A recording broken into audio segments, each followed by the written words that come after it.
Good afternoon, everyone. Thank you for being here today. I am pleased to have this press conference with students from our historically black colleges and universities as part of the Common Cause HBCU Advocacy Day. It is my pleasure. I'm Representative Zach Hawkins, represent House District 31, Durham County. And it is my pleasure to welcome you here today. Again, proudly stand alongside these student leaders from across North Carolina because it is far more important to advocate and to give them power and to empower their advocacy than it is to think about sort of partisan gains. And so this, to me, anytime students come, especially from HBCUs, is a reminder of why we are doing the work. And so I'm a double HBCU grad, and this work for me is incredibly impactful and transformative. I've seen HBCUs not only in my own life, but many others sort of take people that were underperforming and take them and turn them into professionals who go on to change lives across our state. North Carolina is home to 10 HBCUs, and a fun fact about HBCUs in the country is that they represent about 3% of all enrolled students, yet they produce 80% of black doctors, black lawyers, black engineers, and teachers and administrators. And so the return on investment it speaks for itself. And so each of the campuses has its own legacy for cutting edge research, for aviation, but most importantly, it puts forth phenomenal students. And so I'm lucky today to have some of my legislative friends here with me. And as I talk about our HBCU Omnibus Bill, I'd be remiss not to mention that I have Senator Gladys Robinson with me, who co-chairs the bipartisan bicameral HBCU caucus. And so that Omnibus Bill is first of its kind in the nation. It's the ability for us to have a bold and comprehensive piece of legislation that addresses the infrastructure, deferred maintenance, and needs holistically for HBCUs. And I'll let her speak to some of the work that she's doing on the Senate side towards this work, but most importantly, we are incredibly concerned and want to do all we can to increase and impact the academic experiences for those students, their housing conditions, and to make sure that as students across the state of North Carolina think about where they can go to college, they understand that HBCUs are a viable choice as any. And so with that, before I continue with the rest of my remarks, I'll pass it to Senator Robinson so she can highlight those, and I'll introduce the rest of my colleagues who are here today.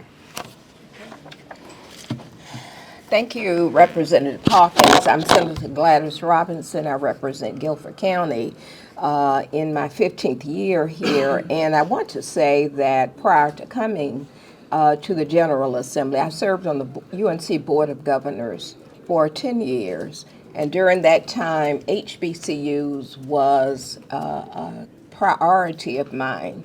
As they were not getting their fair share of anything during that time. And so that was a priority. I want to say that as a graduate of Bennett College and North Carolina A&T, we have proposed legislation for several years around HBCUs. A&T has risen to the point of Research Doctoral 1, because of legislation that I put forth several years ago. And now is our opportunity to include the others. That's right. And so in the budget this time are North Carolina Central, which has been poorly left out of funding. You can see Chapel Hill everywhere, you can see State everywhere, but you didn't see any funding for North Carolina Central. And the buildings are terrible. You can see Winston-Salem State. The nursing program is great. And so this is our opportunity to lift up the others. We want to lift up privates too. We don't know if we'll be able to get funding for privates, but we certainly want to lift up privates. Over the years, we've already done a great job of Elizabeth City State and Fayetteville, but now we need to lift up the others, not only because of the value they add, but the opportunities they add to students. And these students back here, will share with you what they're doing and why they're in those schools. But the HBCUs give opportunities that students don't get other places. So I'll stop right there. All right, thank you. Thank you. We really appreciate it, Senator Robinson. And we have Representative James Robertson here and Monica Hostler Johnson here from Wake County as well, joining and supporting these students. And I will say, if we think about where education goes, higher education goes in North Carolina, if we want to increase the number of students who are in our public and private institutions, if we want to increase the return on investment, we have to embody and support what HBCUs represent for our state. Also, things that the students are concerned about, but also as a part of what myself and Representative Marsha Morey have done, we introduced HB 20, which is the Fair Maps Act, which you will hear the students talk about more often. It's so exciting to hear students that care about fair maps because it does really and truly do more to ensure equitable representation in North Carolina, particularly through an independent redistricting committee. Actually, in Greensboro, they know all about what that means. North Carolina A&T at one point was split between 2 congressional districts and multiple House districts, and so it's not fair. And so we want to make sure that one man, one vote. Most importantly, that people get representation that is going to listen to them, and we're glad that students are here to discuss that. And so I won't hold too much more than so you can hear the voices that really matter. So I encourage you to listen closely as we hear from these incredible student leaders as they talk about what their institutions mean for them and why they protect these institutions and want to showcase their love and understanding of how they have made an impact in their lives. And so right now I'll defer to the members and students, Jasmine Abney, who's the HBC program coordinator for our manager for Common Cause North Carolina, Kaylin Gaines, a student from Fayetteville State University. My father-in-law wears his Bronco hat every single day. He is a proud Bronco. Nyla Hankins, a student from North Carolina Agricultural and Technical State University. You know that was hard for me. And Mackenzie Grant, another student from North Carolina A&T State University, our largest HBCU. But thank you all for coming, and I'll pass it over to the students. Good afternoon. I am Jasmine Abney and want to extend a very hearty thank you to members of the HBCU caucus for taking time to welcome us to uplift our issues today. Common Cause North Carolina is a more than 50-year-old nonprofit organization committed to holding power accountable. And as a part of that, we host the HBCU Student Action Alliance and our Democracy Fellowship, which gives students on North Carolina's 10 HBCU campuses the opportunity to engage in civic engagement and advocacy experiences year in and year out, regardless of whether we're drawing maps or we are voting or it's just a time to boost civic education. You'll hear from 3 incredible students who have participated in this program and who have not stopped the work because the academic year is over. They have not stopped. And they are here today to talk to y'all about funding for their campuses. They're here to talk to you about answering the call for fair maps here in North Carolina. And they're also here to talk to you about protecting their access to civic engagement by way of voter registration forms on their campuses. And in this moment, more than ever, we're grateful that there are pieces of legislation that support these issues, and we want to see movement, and that's why we're here. These students understand where we are in the process, and they're prepared to speak. I would like to first invite Kaylin Gaines, a student at Fayetteville State University. I just almost wanted to tell you about my alma mater. A student at Fayetteville State University to speak to you about funding for institutions like hers.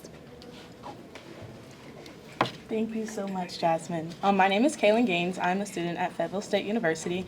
So I am going to be talking about the funding for North Carolina HBCUs. So first, I would like to start off with the North Carolina House bills and the North Carolina Senate bills. So since 2006, all North Carolinians benefit from state investment in our HBCUs, according to the 2024 Impact Report produced by the United Negro College Fund. North Carolina HBCUs have an incredible impact on the state's economy. Last year, 10 institutions housed more than 16,000 jobs within the state and had an economic impact of $1.8 billion. House Bill 957 would provide financial support for public and private historically black colleges and universities. HB 957, also known as HBCU slash HMSI Omnibus Bill, makes provisions for the expansion of scholarship programs for exceptional students, investments in campus infrastructure, development of student assistant programs, and much more. The bill seeks to establish the creation of a permanent completion assistance programs at 6 universities, including North Carolina A&T State University, Wisconsin State University, and Elizabeth City State University. This program allows enrolled students to access up to $1,000 per academic year to cover the cost of continuing attendance. For students at eligible institutions, these funds could make the difference towards the completion of their degrees. SB 367 allocates funds for the education lottery funds to 4 private North Carolina HBCUs during the 2025-2026 academic year. The HBCU/HMSI Omnibus Bill provides for a similar allocation to the state's 5th private HBCU. The passing of both HB 957 and SB 367 would provide meaningful funding to North Carolina's 10 largest HBCUs, allowing the legacy of education, economic empowerment, and service to persist in communities across the state during the 2025-2026 academic year. So personally, this is an issue for me. I am a student at Fayetteville State University, and I've heard so many stories of my peers expressing their concerns of covering the cost of attendance. HB 957 outlines the completion assistant program that could help the people at my school. Thank you. Now you'll hear from my peer, Nyla Hankins, about civic engagement on our campuses. Hello. Students at North Carolina's HBCUs are committed to civic engagement and service through a number of activities, including voter registration events. On campus, voter registration events often serve as an entry point to the voting process for students across the state. Limiting access to voter registration drives would interfere with a key opportunity for students to become civically engaged citizens. House Bill 127 would make it a misdemeanor, carrying a penalty of up to 60 days in jail for individuals and organizations to disseminate official voter registration forms to other community members. This bill would require the use of sample forms at voter registration drives and events hosted by community members and organizations, making it difficult for North Carolinians to access voter registration. Restricting access to voter registration will hinder young people's engagement with elections in North Carolina. Data from the 2024 general election indicates that 94% of HBCU provisional ballots rejections were related to registration issues. We should be maintaining and widening access to voter registration, not merely banning it as this bill proposes to do. If passed, this extreme bill would make it more challenging for our campus communities to remain connected to the democratic process and to one another. As a Common Cause Democracy Fellow, I've seen firsthand how important supportive communities are for democracy. I've helped friends who cared more about parties than politics vote, those who didn't have cars or access to off-campus polling sites, no matter what party they cared about. I've hosted candidate forums so students could actually learn who was on their ballot, ask real questions, and make informed choices. It's not my job to convince anyone how to vote or what to believe. My job is to make sure everyone gets the right and the chance to vote, period. That's why House Bill 127 worries me so much. This bill is breaking down the very communities that make democracy work. It's making it harder for organizations like mine to help people register and get involved. It's limiting us. And that goes against everything democracy is supposed to stand for. America is supposed to be, in the words of Abraham Lincoln, a government of the people, by the people, for the people. But during my years in college, I've seen how money and corruption can twist the system and hurt regular people. The more we limit participation, the further we get from what democracy is supposed to be. America really is something, and that's not a compliment. You'll now hear from my peer, Mackenzie Grant, about our call for fair maps. Thank you.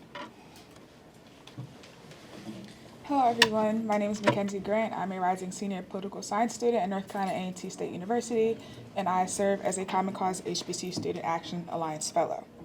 Next week, we will be at the federal courthouse in Winston-Salem to witness the start of the trial in the North Carolina NAACP versus Berger case.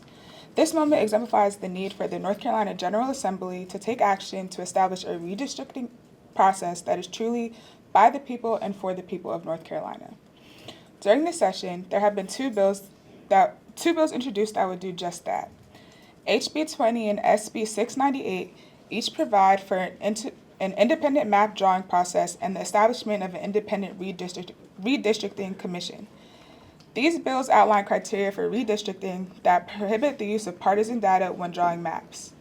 HB 20 and SB 698 build accountability into the redistricting process by requiring that districts are evaluated for partisan advantage and requiring that the independent redistricting community submit a written evaluation explaining how redistricting criteria was applied. According to a 2021 poll conducted by Represent US, 89% of North Carolina voters opposed to gerrymandering.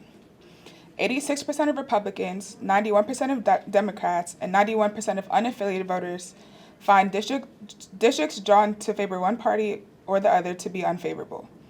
These poll results illustrate a clear desire from the people. The people of North Carolina deserve a fair map drawing process. It's time to ensure that people choose our representation, not the other way around.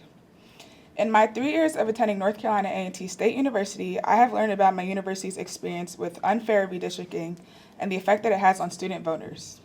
North Carolina A&T was split into two separate districts from 2016 to 2019. Although our campus was reunified in 2020, the city of Greensboro is still currently split into 3 gerrymandered districts. Not only does unfair mapping affect our votes, but it causes confusion during election cycles. Voting for the first time as a young person in North Carolina was not as easy as they made it seem.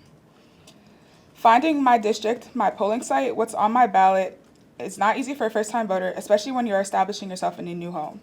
Keeping our communities together in fairly drawn districts makes it easier for all of us to cast our ballots and see our voice reflected in democracy.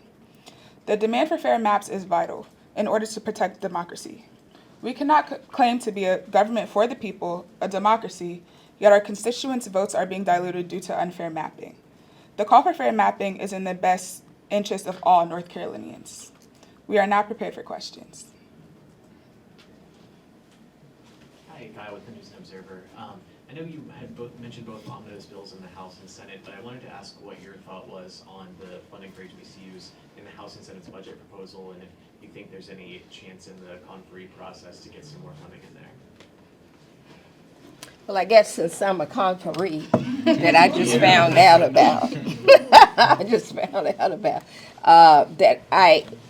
there are 3 specific bills that I expect to be funded. There is a bill, and I can't call the number, but that we put in for North Carolina A&T for $125 million. For Winston-Salem State, $115 million. And for North Carolina Central. Now, these are capital. This is for capital, and they are in the budget. And so we expect those 3 to get funded. There may be some chance of other needs getting funded. We know that Fayetteville State is in the budget. Not Fayetteville State. Elizabeth City is in the budget. And there is a request for, I heard one of the students talk about completion funding. We are including money in the budget for completion, and that's for students who can almost complete but need a little money, little help to fund the rest of their education. So we do expect some funding. Representative Lowe, Paul Lowe is Excuse me. demoted him.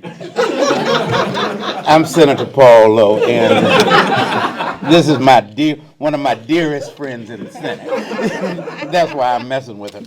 But we do expect for those capital improvement monies to be in the budget. We're very, very excited about that, and we're very confident that we're going to see that through. The next thing that we're concerned about is that completion money, because it is a real serious thing to have a student get to the edge and life gets in the way and they just need a little boost to get over. So we're really concerned about that, and we're going to do everything we can as conferees to push that over the budget and make sure that it's in the budget, because these are really, really crucial times. We're going to work as hard as we can to make sure that all of our students get what they need so they can be successful.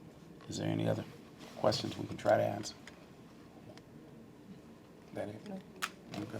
Can we get the lady to step up and spell her name in your comment? Ladies. Nyla Hankins, you said spell? Spell. Yeah, Okay. both, first and last. Nyla, and then my last name Hankins, Hankins, at North Carolina A&T State University. Kaylin, Kaylan, Gaines, Gaines, Bethel State University.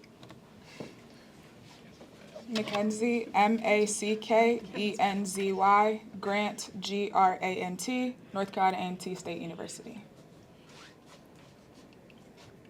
Thank you very much. One of the things I didn't mention is kind of hidden is A&T as a research doctoral one has continuation money, 10.something million, 10.5 million every year. And that will continue to fund the engineering program at A&T because I believe in 2 years it will be at research doctoral status. So we have agreed to fund that just like we funded East Carolina, just like we funded UNC Chapel Hill, and all the others got funding. So we've agreed to fund A&T so that they can reach that status. Okay, let me say something about a couple other things. Winston-Salem State, there is a push, and we're doing a push to have a nursing fellows program, and we feel very confident that that will remain in the budget.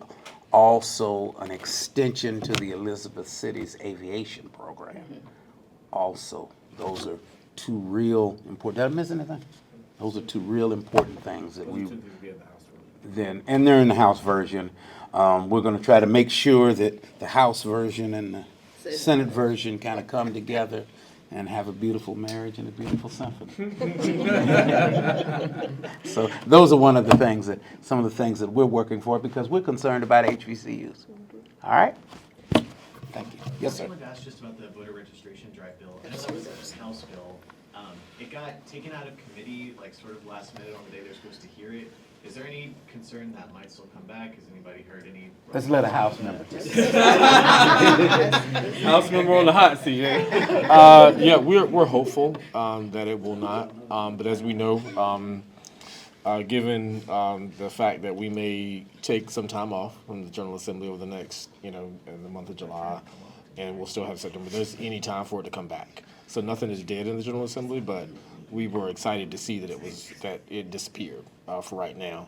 And it does. It just has detrimental effects on the thousands of people that move to North Carolina every single day, especially student populations, and them having to make the decision to, register on campus versus home and the absentee process. We just think it's an unnecessary thing given all the changes that we've gone through in voter registration and election law over the last 4 or 5 years. So dead for right now, but things do come. They're zombies. It's a zombie right now. But do we have any other questions for our students? Okay, hearing none. Jasmine, would you like to close us out? I'd like to just say thank you to the incredible students who came from their homes or near their campuses to join us today. And I'd also like to thank again the members of the HBCU caucus. This is incredibly important work Introduce all of the students. Did I introduce all of the students? No. So behind me, we have Common Cause fellows, and we also have staff, and so I'll allow them to introduce themselves now. You haven't introduced yourself, so go ahead, Brent. Hello, I am Nicholas Robinson Carter, NICHOLAS Fayetteville State University, rising senior computer science major with a concentration in mathematics. We got staff. So again, thank you to our incredible students, and thank y'all for hearing what is most important to some students and to us. So thank you so much. Thank you. Thank you.